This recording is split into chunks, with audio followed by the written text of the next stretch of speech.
Gods of Mars is a sci-fi epic. Think Star Wars set on the Red Planet. In the first trailer, you can see starships screeching by as the camera pans to the left, revealing Mars. Now, normally this kind of shot would involve a huge team of special effects artists.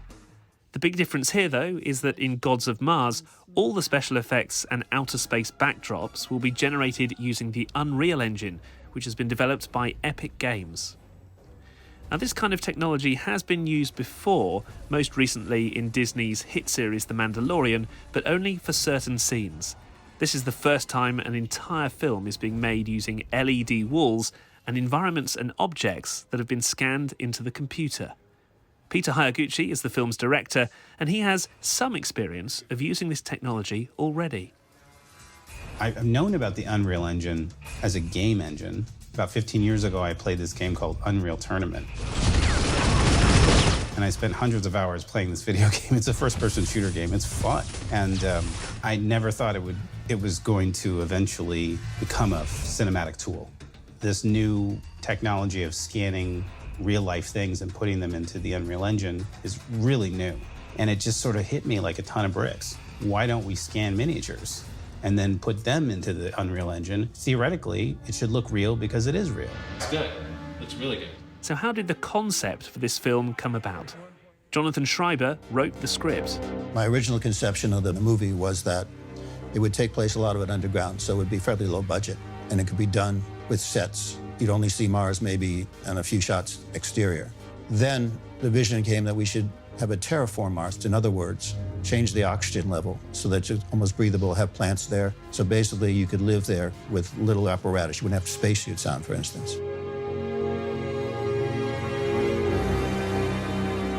So with this brand new technology, you need a top visual effects supervisor.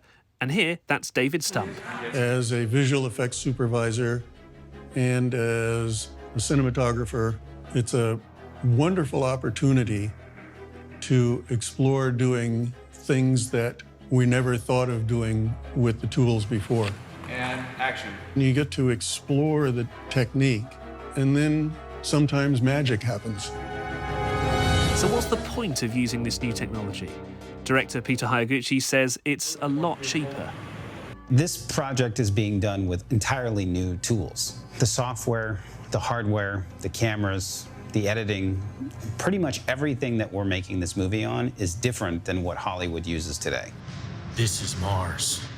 Instead of spending $1 million a minute, which is how much a Pixar movie costs, we just need one computer and one graphics card, and boom, we're able to build photorealistic worlds in real time.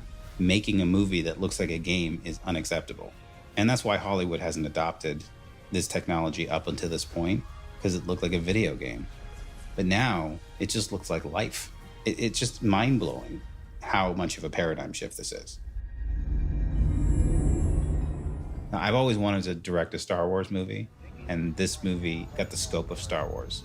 But we're able to do it on a catering budget of a Star Wars movie. And there's something really kind of delicious about that. The new visual reality approach is expected to save about 70% of the costs of a typical CGI-heavy production. That's potentially millions of dollars. The technology also means that production can be very COVID secure because you don't need as many people on set, and the single stage used for the film is very easy to sanitize. When it's finished, Gods of Mars will be the first feature-length film to be made with the Unreal Engine. Could this be the future of film production?